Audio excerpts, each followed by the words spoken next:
disabled. So if you take the world as 6 billion plus, then 1 in 6 people in the world is disabled. And you can ask about their definitions and all that kind of stuff, but that's, that's their figure. But Maury actually did a survey of this country, and one of the statistics that came out of that survey was that 43% of people in the general population say they don't know a disabled person. Now that's nearly half for the population say they don't know a disabled person. And one of the other striking statistics is that 67% of the population say they feel awkward talking to a disabled person, and therefore they would avoid talking to a disabled person. So over the last 30 years, there's been a mushrooming of debate, analysis on disability issues. Now, I mean, obviously, you can go back to the Pentateuch, you can go back to Augustine or Aristotle, and you'll find debates there on disability. Brian Brock has produced this book on disability in the Christian tradition, which is a collection of pieces from Luther, Calvin, Augustine, all kind. You're probably aware of that book. It's a very good resource. But the rise of disability theology as a coherent corpus of material is really similar to the rise of feminist theology or black theology. And in many ways, it's what might be called a subversive theology. One or two of the main pieces of work in the early days were deliberately called a liberation theology, because disabled people were actually people who were seen to be oppressed and on the margins, and for their voices to be heard meant that the techniques, as you might call it, of liberation theology were used in order to bring those voices into the mainstream. So it's a contextual theology, because disabled people may see things in Scripture that others don't. So, for instance, in terms of my own interest came from living with epilepsy all my life. I've been well for many years now, and also bringing up a young woman who had uncontrolled epilepsy until she had neurosurgery in her mid-20s. Now, in my teenage years, as somebody who had uncontrolled epilepsy, but was a very, very, enthusiastic Christian, I was very, very unnerved by the stories of demon possession in the New Testament. So the idea that this person was having seizures and what have you, but then Jesus cast a demon out of this person really unnerved me, because it gave me a problem with my own identity. And in fact, somebody did try to cast a demon out of me at one point, until my mother kind of metaphorically handbagged him and he went away. And the other thing that it showed me, it was that in our culture, the concept of being in control is actually much valued. And the idea of being out of control is something that can be seen as a danger to others, or something that lessens your status as somebody who is even human. And I want to talk a bit about the relation between modernity and control in a while. One of the things I suppose is being in control of your own narrative, which is very, very important, being in control of your own story. And when you talk to disabled people a lot, one of the things that they find that they lack is this control of their own story, or the projection of other people onto their life of a story that others have made up, which they believe is their story. So we'll talk about that in a moment. So one of the things I want to start with then, one of the key issues at the heart of disability theology, is the state of disabled people as human beings. So the person with severe learning disabilities or with dementia is someone we often assume, to use pejorative term, is not quite there. there is something that is missing, or the family might talk about the person with dementia is kind of fading away, we're losing them. And so how does theology cope with the kind of leaking away of status in a liberal society? Because that, in one sense, is the implication of these kind of things. Hans Reinders, who's one of the great disability theologians from Holland, professor of ethics, says that our society worships at the altar of freedom of choice, but it backs down in telling you what to choose. What is a good choice? Zygmunt Bauman, the sociologist, has said that because we believe in no particular authority, we find that we are in what he calls the crisis of postmodernity. So when a couple is told that their fetus is impaired, a liberal society will not guide them as to what the moral good is. In fact, they may be put under pressure to abort the fetus as a matter of convenience. They may even be told, as Reinders discusses in his book, The Future of the Disabled and the Liberal Society, that it's better for them to abort the fetus, not only for medical reasons, but for economic reasons. So speaking from his background in Holland, Reinders can see the point in which a couple who say we want to keep this baby even though it's going to be disabled will be told by the state, that is your decision, therefore you bear the costs of bringing up that baby. The state will not give you benefits because you have chosen something which actually is going to be too high a cost for the state to bear.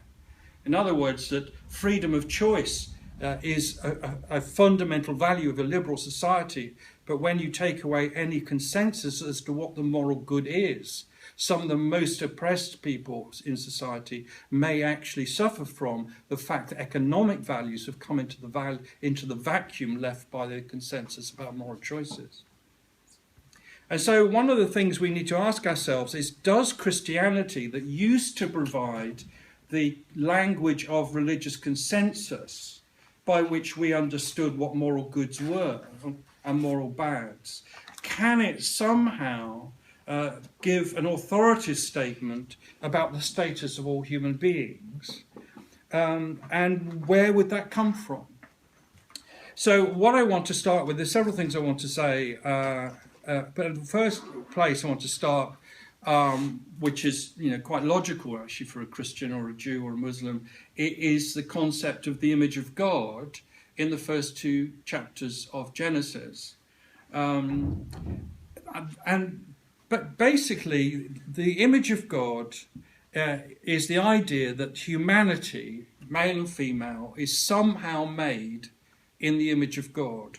Now, there have been hundreds, thousands of books written about what this means, and I'm not going to take it on really in any sense. But what I'll say is what the discussion amongst disability theologians has focused on in the last 10, 15 years.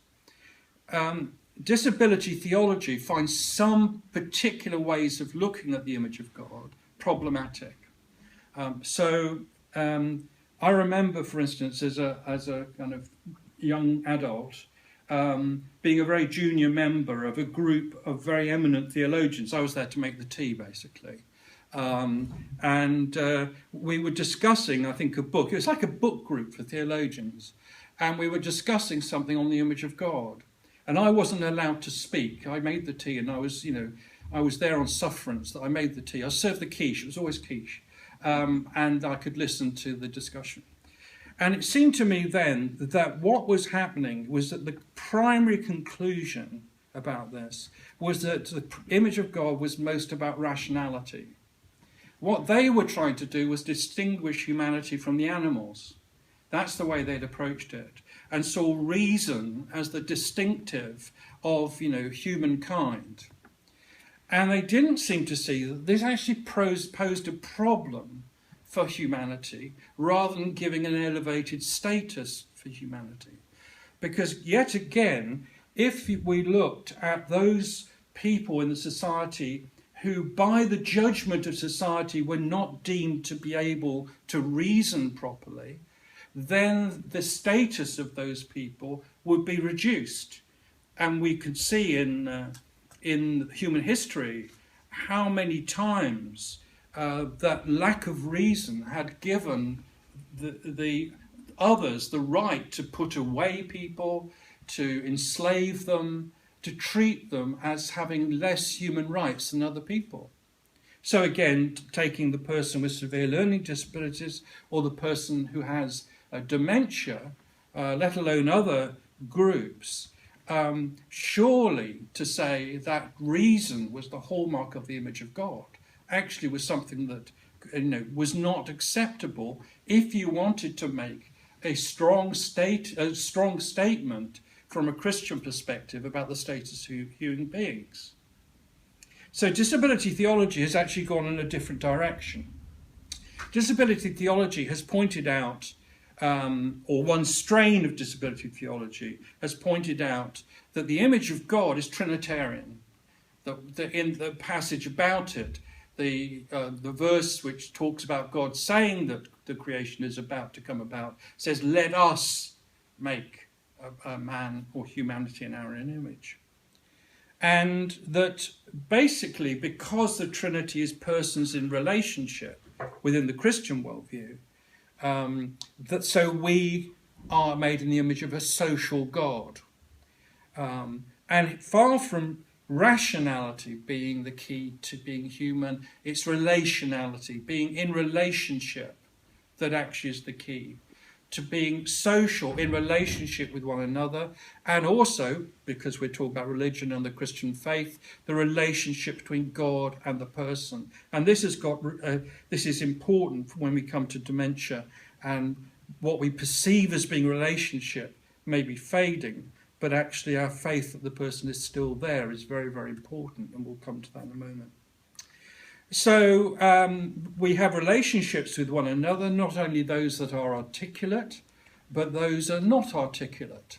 The relationships of body language, the relationships of touch and of sense, the relationships, as Jean Vanier would say, of presence, of being with one another, rather than talking to one another.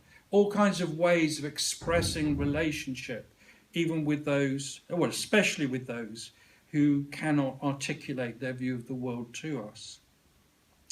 So, we move from the concept of reason alone being the basis of the image of God to the concept of relationship. Not that reason is not important; it's still there, because reason is something that has been given to us as a gift to use in terms of making sense of the world. But actually to rest the status of human beings on that means that we are resting it on something that is much more fragile than we once thought it was. The other idea which comes out of the concept of the image of God are two words which are recognition and respect. Now, I don't know what you make of the story of Adam and Eve and the historicity or any of that. That's not something that bothers me here. But if you just look at the story of Adam and Eve, what you find is that when the woman is made, there is a statement of recognition of common humanity by the man. So he cries out, "Bone of my bone, flesh of my flesh." So he recognises her common humanity. Then he recognises her difference. She shall be called woman. In other words, she's not me. She's got a different story. She's got a different narrative. She's got a different way of looking at the world. And in the relationship, there is this balance of recognition of common humanity and respect for difference. And what I would say is that this runs through all human relationships, like lettering through a stick of rock. So the relationship between people who are abled and disabled, between people from different ethnic origins, if the relationship is going to be one in which we flourish, we must recognise common humanity and respect difference. And sometimes that can be a real challenge, because, again, to take the the idea of somebody who is living life at a slower pace, that may have all the time in the world on their hands, because it may be the case that the market has said that they're unemployable for one reason or another. It means that those of us who move very fast and have iPhones and iPads and all that kind of stuff and are looking at the time all the time, that we need to slow down. In order to respect that person's story, we need to not only slow down in order to hear it, but we need to count it as important as our own. And in a world that actually values ambition and competition and all these other things, it's difficult for people who live in that atmosphere to slow down, recognise somebody's common humanity as equal to their own, and respect their story as equal to their own, because that is a great challenge. And I think when you hear things like that statistic, 67% of the population of this country feel awkward in the presence of someone who is disabled. 43% say they don't know someone who is disabled.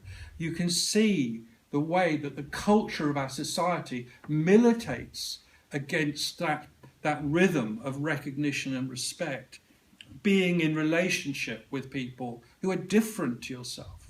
And we could look at ethnic groupings, and we might say, well, a very high number of people in our society don't know somebody of another ethnic origin. Maybe, I don't know the statistics, may be true. So one of the most important things that comes out of this then is the division between us and them. That disabled people are other than we are. And I hear a lot about that, about people who are disabled saying, well, I'm part of a particular group which is stereotyped, and it's very difficult for me to break out from that group. But theologian Tom Reynolds wrote a book called Vulnerable Communion. It's a wonderful book on theology and disability. And in that book, he looks again at the concept of the image of God. Because what he's trying to do is he's trying to close the gap between the us and them. And he looks at the conventional portrait of modernity, the portrait of who we are meant to be in terms of human beings. And he looks at the concept of autonomy, which is so prized in our society, the concept of the self-sustaining person, the concept of ambition and competition, all these other things. And he says these are false stereotypes of what it means to be human. These concepts put us under stress. We're not autonomous human beings. And so he says, because these things are false pictures for all of us, we need to ask the question, who are we really? So what he says at the end of his book is we are all vulnerable because we are embodied, and we are all dependent and not autonomous. Not dependent in some kind of negative way. It doesn't see that as essential to the word dependent, but we are actually interdependent. If we're to flourish, we need to be in relationship with one another. Love does not exist if there's only one person in the room. We need to have one another in order to grow. So in that sense, we are dependent on one another. We are vulnerable because as we go through life, we are embodied and we live in fragile bodies. If we actually talked about our fragility between us in this room, and I wrote up all the kind of particular fragilities we had, from kind of having a cold today through to asthma, through to diabetes or deafness or what have you, we'd find in this room that we're not autonomous, strong people. We've got our strengths, but actually we're quite vulnerable people. So he says this, if we say this is true of everybody, and not just true of this group over here who we call disabled people, if we realise that we are only temporarily able-bodied, because at some point in our lives we may acquire an impairment. So one of us might stand here and say, look, there's nothing wrong with me, I haven't got an impairment, I'm not disabled, I'm fine, well, 10 years' time that may not be true. So only at one point in our lives say, I am able-bodied, I am temporarily able-bodied. So we can't talk about them, because it may be that I am them next year. I may walk out of here and have an accident and be disabled in a sense I'm not today. So one of the things I've got to do is to be able to talk about us. And that is a challenge to a society which is built on an appreciation of power. Because we want to actually draw boundaries around ourselves as powerful people, and we don't want to associate ourselves with people who remind us of our vulnerability and powerlessness. And I think that is a major problem. And Reynolds has actually exposed those myths and tried, whether he's successful or not is another thing, but tried to close that gap between those people stereotyped as other than ourselves.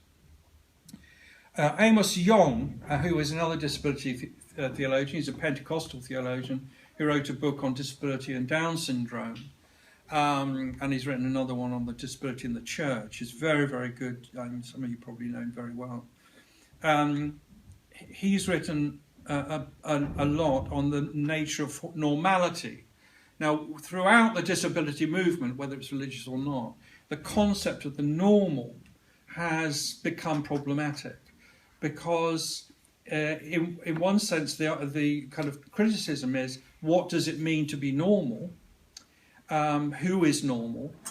But that normal is the reference point by which other people are judged. So that when you see disabled people, you basically are able to say they are not normal, because there is some way in which they are deficient. They don't measure up to the norm. I mean, in one of these. One just aside is that this seems to be one of the problems in the church and healing ministry. In the church sometimes says, you've got no problem, let's actually bring you up to scratch by praying for you. And sometimes that is not helpful for disabled people. So normal becomes sometimes an insult to disabled people, because they can be seen as deficient according to this false reference point. And Amos Yong talks about making normate assumptions. So this concept of normalcy becomes an ideological word. That you are part of the culture of normalcy. You make normate assumptions by which you judge other people. And I think that it is an important point that normal or normate assumptions can become tyrannical. They can dominate our lives. There's a Chinese proverb which says, a fish discovers water last. And the point of the proverb is the fish doesn't know the water's there, because it's always been in the water. So for those of us who believe our views are natural, neutral and normal, we've never had the reason to actually critique the assumptions by which we live our lives. I saw this when I wrote 3 books on masculinity, and I went out and surveyed men, and I said, what do you think masculinity is? And the vast majority of them had no idea what masculinity was, because they'd never actually had to think about it. But when feminism came along, women actually kind of held up a mirror to men and said, we're not the same as you. We don't agree with your assumptions about life. And men had to kind of come round from the sleep and say, well, what do I think about the way I've been living my life? And things could never be the same again. And what disabled theologians and disability movement is doing is, look, you're assuming that there is this thing called normality, but it doesn't exist. There's nothing wrong with us. We are different, but you are different. We are different from one another. Diversity is one of the keys to understanding who we are as human beings. So what the disability movement would say to us, just as feminism would say that we're being sexist, or black theology might point out that people are racist, so in disability theology and ethics, the concept of ableism has actually been coined, that you can be ableist, you can be prejudiced in favour of people who are abled. And I use the word abled rather than able-bodied, because able-bodied is a focus on the individual's body, but disability can be so much about attitudes and behaviours as much. So it's not that I am disabled because I have an impairment, but that society disables me because of its attitudes, the built environment. In other words, a lot of the world is built for abled people. So some of us are disabled by society, but others of us are abled by society. We are privileged by society. So in using the word abled, I'm actually not only saying something about the body, I'm actually saying something about the attitude of society to who I am and the way I live my life. So the image of God then, here are tributaries into this huge topic of who we are as human beings, which Christian theology starts with this concept of the image of God, but actually kind of obviously focuses on things like incarnation and other things like that. So many of us are content then to be thought of as normal because we can blend into the background. We can do work and we can live our lives only drawing attention to those things which are our strengths, our gifts, and the rest of the time we can blend in. We can control our own story, as I said before. We can make our own choices rather than have people make choices for us. And as soon as we lose control of our own story, we become more visible. We are more reliant on others making choices for us, and they may not be the ones that we would have made for ourselves. Here's an elderly man talking about his day. I'm taken to a daycare centre because I'm meant to be lonely, where I do nothing but sit next to people with whom I have nothing in common, eat a lunch which is of appalling quality, and then wait again while a van goes round the houses dropping people off until I get back to the sanctity of my own home. I feel as if I've been hijacked. Now here is the kind of social services caring for this elderly man who would rather have, Meals on Wheels and sit in front of daytime television. But no, he's not allowed to do that. He's got to be hijacked and taken to this appalling place where he's given this kind of warm mush and then dropped off. I like the word dropped, dropped off. But he has had choices taken away from him. He's become very visible in terms of agendas and committees all over the place. And his life has become defined by the choices of other people. So to be able to choose is associated with power, and powerlessness is associated with the inability to project your own humanity in the community. Sociologist Anthony Giddens has talked of self-identity being the capacity to continue to tell our own story. And there's no reason why a disabled person should feel that the story they tell about their lives has to be negative. And yet so often another person might expect that because they're disabled, their story will be negative. Now, I know a lot of disabled people, and they don't have negative stories. It's assumed that they're suffering, and they're not suffering. It's assumed that they may not have gifts because they're in a wheelchair, but in fact they're extremely gifted people, artists and musicians and engineers and, all kinds of people.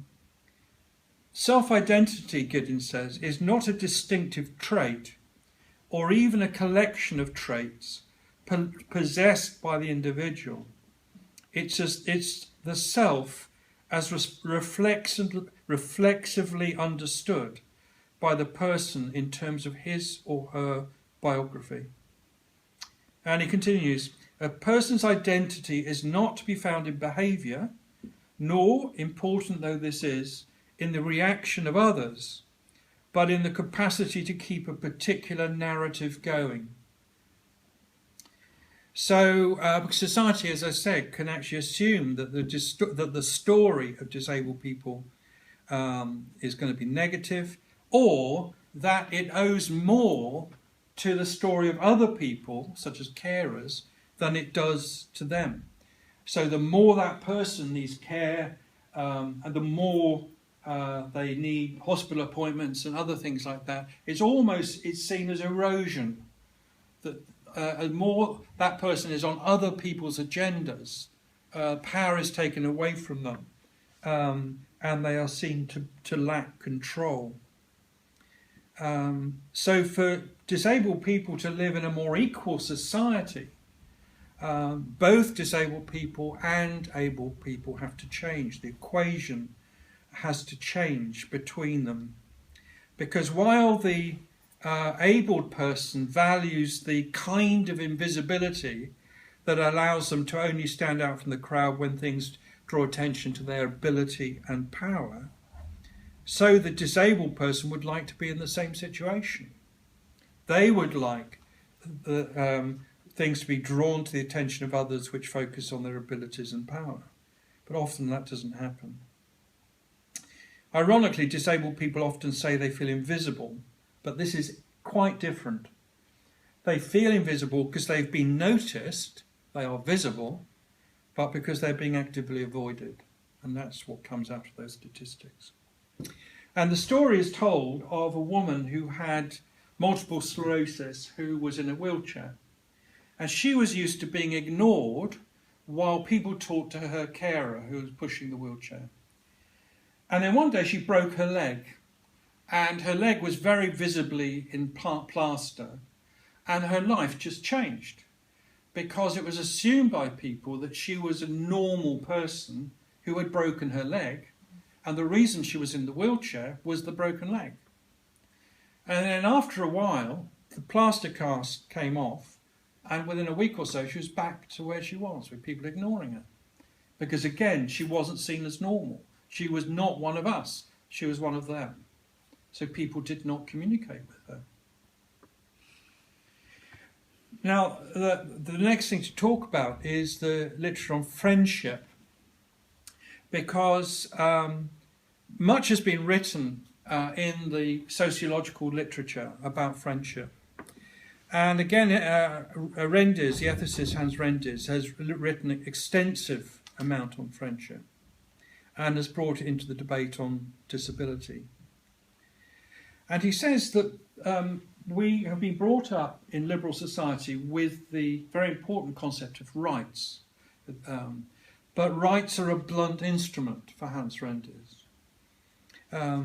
So we can fight for the rights of others and create some kind of equity in society, but we are not then told what to do with those rights, what to put within the space created by those rights. So, for instance, in Parliament, there are words you will never hear in Parliament. You'll hear every day words like rights and justice talked about, but you will never hear the word love in Parliament, because it is not part of the parliamentary language. Because systems can deliver rights and justice, but no system can deliver love. Only communities and relationships can deliver love. So the issue is, once you've passed the Equality Act 2010, and you've said, this is what rights will look like for people, it doesn't change the human heart. You can actually be in an interview situation with someone who's disabled and follow the regulations to the letter. Make sure that there's, a lift for them, and make sure that all this is done and that is done. But actually, your attitude towards them in terms of who you are and who they are and your perception of them doesn't change, just because rights have been put into place. Now, that doesn't denigrate the importance of campaigning for human rights and all those kind of things, but it basically says that rights can be a blunt instrument. And there needs to be something else in place. And this can be seen, I think, most starkly with people with severe learning disabilities. So Reinders is very involved in this area. And he says that when you are working with people with severe learning disabilities, they are not concerned about rights. You have been concerned about their rights. You've campaigned for their rights. Fair enough. What they are concerned about is, will you choose them to be your friend by virtue of the fact that they are them, not despite the fact that they are them? So will you actually say to Bill, look, I'm your friend. I recognise that you have the same humanity as me. I respect your story. Let's sit down and talk to one another in the only way we can, which may be using few words, to actually form a relationship. And Reinders says that rights forms the space within which that can actually happen. But if that is not brought into the space, society still has a vacuum. And people with severe learning disabilities will continue to be avoided by those who believe in the rhetoric of power, unless we lay down that power to create friendships with people who don't give a damn about power. I was supervising the sabbatical of a very, very senior member of the Church of England. And I sent her to various places around the country, some of which were very exclusive. I said, you'll feel very uncomfortable in this one. I won't mention where, because you probably know. And but go here. And she went to L'Arche, which was started by Jean Vanier as a place for people with severe learning disabilities to live, and for others to go and live alongside them.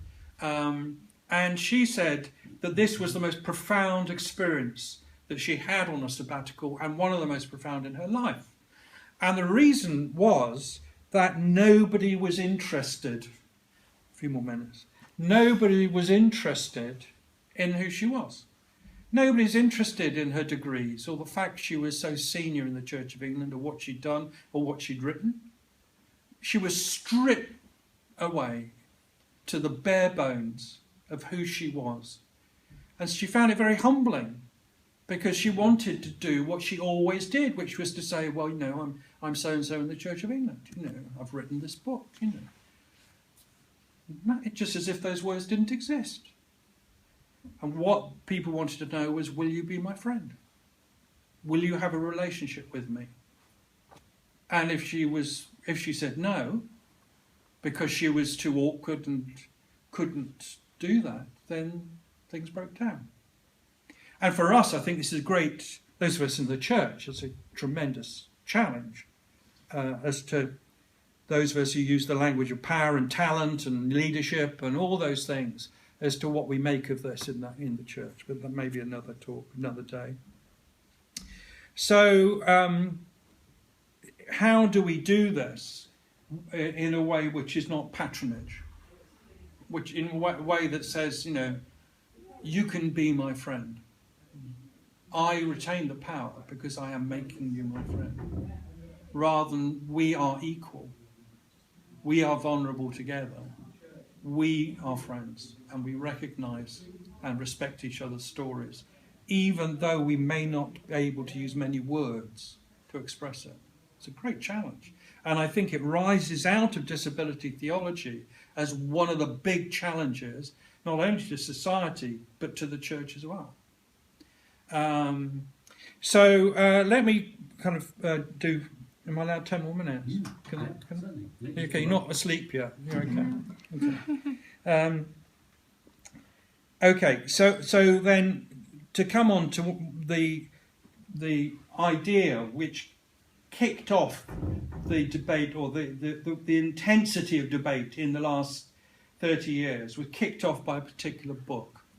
And it was a book by the late Nancy Eisland, who died, must be 3 years ago now. She was severely disabled, and she was in what I call a sit-puff wheelchair. It's one of those ones that you can only manipulate it by having a straw in your mouth, and you blow in and out, and you can do things by, she only had that amount of manoeuvre. You kind of get the idea. And she had this vision of God, and it was God in a sit-puff wheelchair. So not a God who was all-powerful, but a God who was not, a God who was a survivor, a God who had a broken body but was there. And she said this was God for me, because that was the God she could identify with. And she began to talk to disabled people who actually found it quite difficult to be in services where the only thing that was talked about was the God of power all the time. The fact that the Christianity talked about was about success and victory and all those kind of things. And they felt there was something wrong because this was not their experience of life. And they wanted a God to worship who was closer to their own experience. Now you can say, well, we all want to make God in our own image. But there's a lot in the New Testament about who God was that actually accorded with what they wanted, and maybe was closer to the New Testament than what other people were assuming about God. So the question she was asking is the church an enabling community or a disabling community? Like the world, do we disable people who come through our doors? Or do they find liberty? Do they feel that they're enabled by being there? Because although the church has done a lot to campaign for people who are disabled, it's oppressed them a lot as well. The church has to hang its head in shame over many of the things that have happened over the years to disabled people in its name. Quite apart from the religious wars and torture and all that kind of thing that we've done in the past centuries. But when the church is an oppressor, it deviates from what it's meant to be. The church is meant to be an enabling community and a distinctive community in which all are included and can belong. So for her, she was asking, firstly, how can a community be a community of both unity and diversity? And also, how do you break the cultural link between sin and disability that actually exists in all kinds of cultures? So my wife's in Uganda at the moment working, training parents of disabled children to make furniture for them to sit in out of cardboard and paper. Very strong, it's as strong as wood when you use it properly. And we're going out to Kenya in February and August, and she's doing these workshops. I'm speaking to pastors about disability theology in the villages near Mount Kenya. And one of the key things I need to talk about, I'm told, is the relationship between sin and disability. Because when a disabled child is born, often they are kept in the home and they are not brought out because they brought shame and disgrace on the family. And often the parents will leave them to the grandmother to look up with because it's seen to be a disgrace. There is this link in so many cultures, and it's there in our own still. I can teach theological students about disability, and they'll say disability happened because sin entered the world. So Eisland is concerned about this, and for her, the key is the resurrection of Jesus Christ. Now, presumably in the story, you can look at the story whether you're a Christian or not. Let's just look at the story of the resurrection. Presumably in the story, after the resurrection, Jesus is perfect. The idea is that sin has gone, he's defeated that, suffering has gone, he's defeated that, evil has gone, destruction has gone, but he's still got the wounds in his body. He still says to Thomas, the doubting disciple, put your hand into the scars, is it not I? In other words, they've become the sign of his identity. He's different from other people because of the wounds. So how come this perfect person has still got these wounds? Still got the signs of disability? So Eisland says, hang on a minute. If this is a perfect person who has defeated sin, but still has the hallmarks of disability, then to have the hallmarks of disability cannot be something to do with sin. And this has been an enormously powerful concept for disabled people who say, I can worship this God. I can worship the disabled God. Now, you can't go too far with this because Christ is still risen and walking through walls and ascending to the Father and sitting on the throne and all those kind of things. So okay, Nancy, let's go so far and no further. But it's still a very important motif. Christ's body is still broken. And if you were to go, and this is an aside, but I've got a few moments left. If you were to go to the last book in the Bible, the book of Revelation, and in chapters 4 and 5, what you see there is this book or scroll being opened, and it's history from God's perspective. Why did my child die young? Why did my husband get killed in the war? Why did my business go bankrupt? The things we ask God, we've never got answers to. The book is opened, and the answers are about to be read out. And when nobody is found worthy to open this book, to explain things, the voice comes, there is somebody, the Lion of the tribe of Judah will open the scroll. And so you can see the kind of television camera panning around looking for a lion. And what it comes on is a dead lamb. And this dead lamb that looks as if it's dead comes forward and opens the scroll. In other words, human history is not explained from a person of power. Human history is, at the end of the day, explained for a person from the point of weakness. And actually, when we look at that, we understand the New Testament much more. Paul's thing about my strength is made perfect in weakness. The reversal of the idea of power and powerlessness. The crucifixion being the place in which great victories are won. This whole reversal in Christian theology of power and weakness as a motif is a very, very powerful one. So when Christians actually are indistinguishable from a materialistic society, from a powerful society, they lose part of the central metaphor of the Christian faith. And so the whole idea of our attitude to poverty, our attitude to oppression, our attitude to disability, all these things are called into question if we are a church that actually worships at the altar of power. And who are, never, not any different to anybody else. Now I'm going to stop there, but to just say, just bring together the threads of Eisland's work and say, okay, fair enough. What does this mean for the church? And she says, there is something that we do every week that actually brings this unity and diversity, and that's the Eucharist.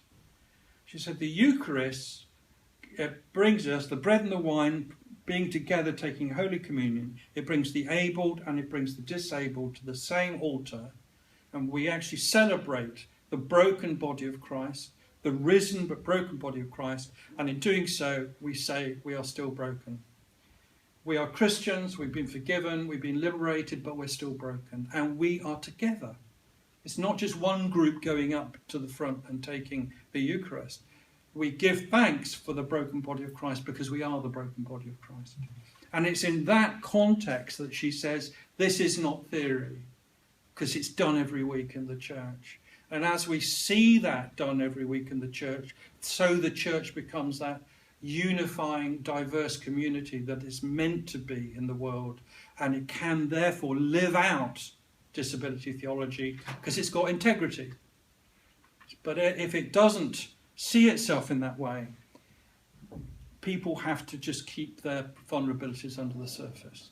If we live the life of strength and power, the people with mental health problems won't ever talk about them in church.